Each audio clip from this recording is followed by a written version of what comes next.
Mm.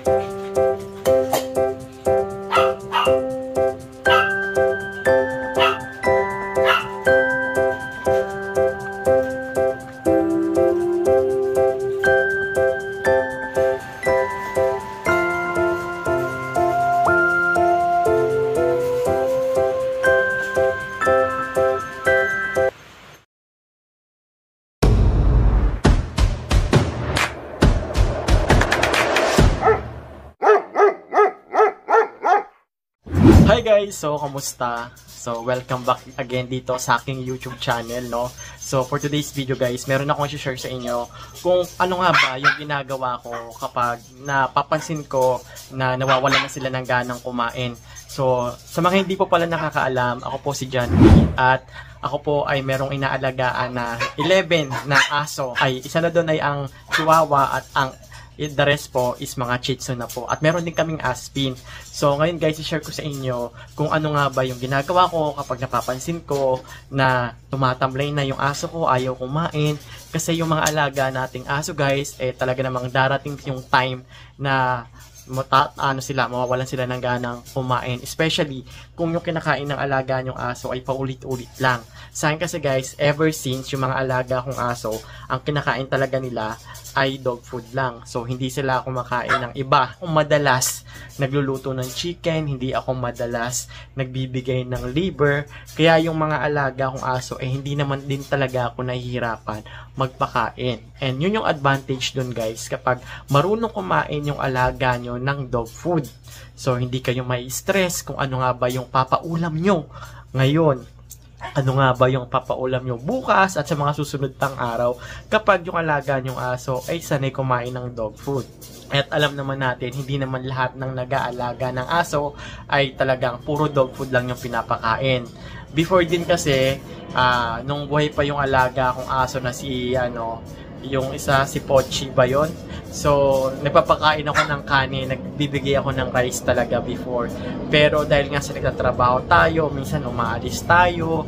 So, para minsan pag-uwi natin, pagod tayo. Advantage din talaga guys kapag marunong kumain yung aso nyo ng dog food. Pero yung kanin guys, wala akong problema sa kanin guys. So, nakakatulong din yung kanin kung gusto nyong tumaba yung aso ninyo. Pero pagdating naman, before sa akin lang guys, kapag gusto nyo naman na magkaroon ng muscle, talaga namang high in protein yung ipakain nyo sa mga alaga nyong aso. So ngayon guys, share ko sa inyo kung ano nga ba yung ginagawa ko para hindi magsawa yung alaga kong aso sa pagkain niya. Pero as a poor parents, so kailangan talaga advance tayo mag-isip. So kailangan may second option na tayo kung ano nga bang gagawin natin kapag nakikita na natin na parang naging picky na sila or nananawa na sila. Nagbibigay ako sa kanila ng chicken, ng liver, occasionally lang kasi hindi araw-araw. Kasi nga baka hanap-hanapin na nila. Alam naman natin yung budget natin tight sa mga alaga nating aso. So pagdating sa pagkain, maluwang naman ako sa kanila dog food. Nagbibigay din ako ng vitamins, nagbibigay din ako ng treats. Pero yung masustain ko, yung araw-araw chicken, ganon. At saka liver ng chicken, pag liver kasi guys, may time talaga na magsasawa yung aso nyo kapag puro liver, chicken liver ipapakain nyo. So ako guys, ang ginagawa ko, puro dog food lang talaga. Tapos occasionally, pag napapansin ko, oy, ito si Wrecker, parang nawawala ng ganang kumain. So ang ginagawa ko, ayun na, bumibili na ako ng mga Tetra Pak. At ngayon nga guys, i-share ko sa inyo kung ano nga bang Tetra Pak yung binibili ko na ulam para sa mga alaga kong aso. Alam ko sa mga nanonood sa akin, sa aking YouTube channel, na alam nyo kung ano yung parati kong binibiling pagkain na pang-ulam sa kanila. Especially kasi guys, maganda rin talaga yung mga boiled chicken, mga chicken liver, pero kailangan moderate lang ang pagpapakain ng liver. Yung chicken, sabihin natin pwede araw-araw kung may budget kayo. Pero yung liver, moderation lang. Kasi ito talaga na madaling magsawa yung aso nyo kapag pinakain nyo ng chicken. Umaga, liver chicken sa tanghali, liver chicken sa gabi. Possible nun, mawawala ng gana kumain yung alaga nyo aso. Kasi yung liver chicken ay talaga nakakaumay para sa mga alaga nating aso. So, ito nga pala guys is ang Smart Heart.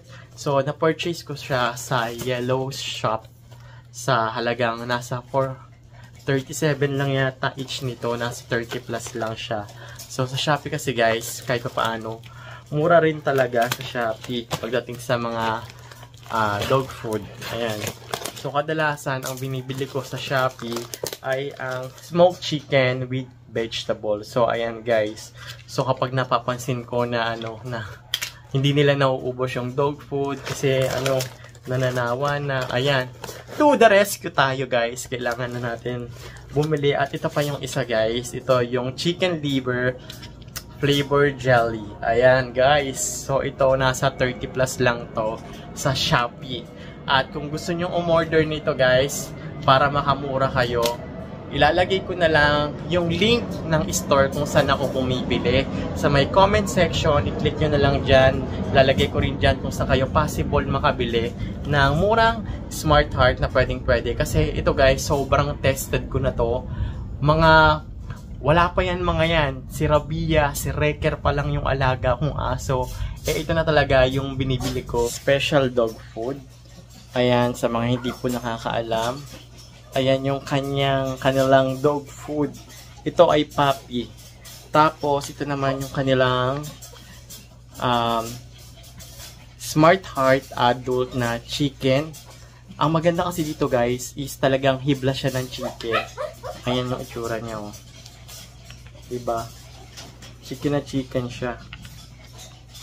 Alam mo yung parang hinimay-himay na manok. Ganun po yung itsura niya. Kaya talaga namang magugustuhan ng mga alaga yung aso. Tapos, yan, i-press nyo na lang. Kaya gustong gusto to ng alaga akong aso. Ayan. Kung makikita nyo guys. Hibla siya ng manok. Ayan. Tapos, i-smash na lang natin ng ganito. Pang-additional appetite sa kanila para masiganahan sila kumain. Kasi minsan kapag puro dog food lang, may time talaga na nananawa.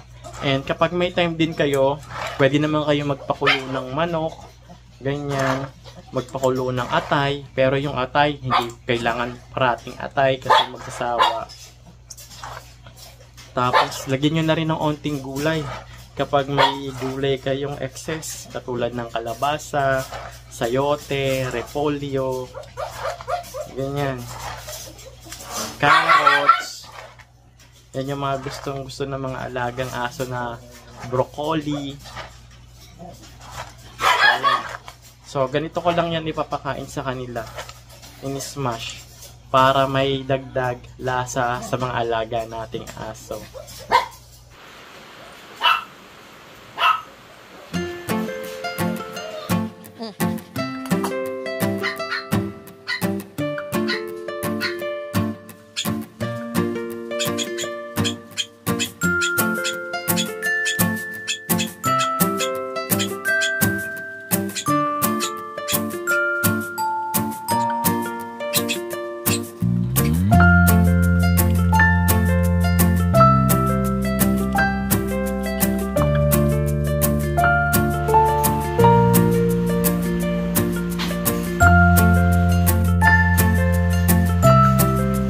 Ako guys, kapag nakikita ko na talagang nagsasawa na yung aso ko or nagiging picky na sa pagkain guys, so ang ginagawa ko talaga is nagbibigay ako ng additional flavors pagkain niya. Hindi ko talaga ini-stop yung dog food sa kanila. Minsan nagdadagdag ako ng rice, nagdadagdag ako ng ibang flavor ng ulam para kahit paano magkaroon sila ng pang-ibang lasa. So number one kasi kung bakit nagkakaroon tayo ng asong picky eater or minsan nagsasawa sila, una baka na-overfeed nyo yung alaga nyong aso. Sobrang dami nyo maglagay ng pagkain hanggat hindi na kinakaya ubusin. So ang mangyayari noon, matitira lang yan doon sa kanilang bowl.